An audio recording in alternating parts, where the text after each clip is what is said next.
નામ આપનું? આશર પારસ મધુસૂદનભાઈ. શેની રજૂઆત છે?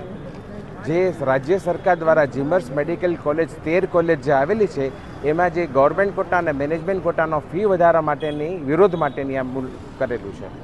કેટલો ફી વધારો કરવામાં આવ્યો છે? જે ગવર્મેન્ટ કોટા જે છે એમાં 3,30,000 જે પહેલા વર્ષમાં ફી હતી એ 5.5 લાખ રૂપિયા ફી કરી અને મેનેજમેન્ટ કોટામાં 9,07,500 હતી એમાં 17 લાખ રૂપિયા કરી. એટલે પર્સન્ટેજ વાઇઝ જોઈએ તો 66% અને 88% અસહ્ય વધારો છે.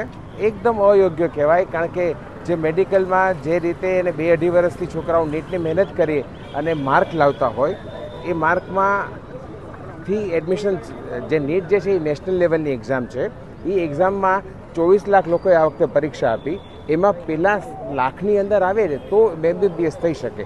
એટલે એકદમ ટફ કોમ્પિટિશન છે. મહેનત 10થી 12 કલાક છોકરાઓએ મહેનત કરેલી હોય, વાલીઓ એને બધા સપોર્ટ આપ્યા હોય. 2 વર્ષમાં એક પણ રજા ન ભોગવી હોય, એક પણ પ્રસંગ સારી રીતે ઉજવી ન શક્યો હોય, એવી કન્ડિશન, એવી સ્ટ્રેસફુલ 2-2.5 વર્ષ કાઢેલી હોય અને ફી નોર્મલ જે 9 લાખ ફી હતી હવે એમાં 17 લાખ કરો તો એ સામાન્ય માણસને પોસાય એમ જ નથી. એ લેવલે ડૉક્ટર બની જ ન શકે. અને 3 લાખવાળો જે ખર્ચો જે એ 5.5 લાખ કરી એ સામાન્ય માણસ માટે તો એ અશક્ય બાબત છે.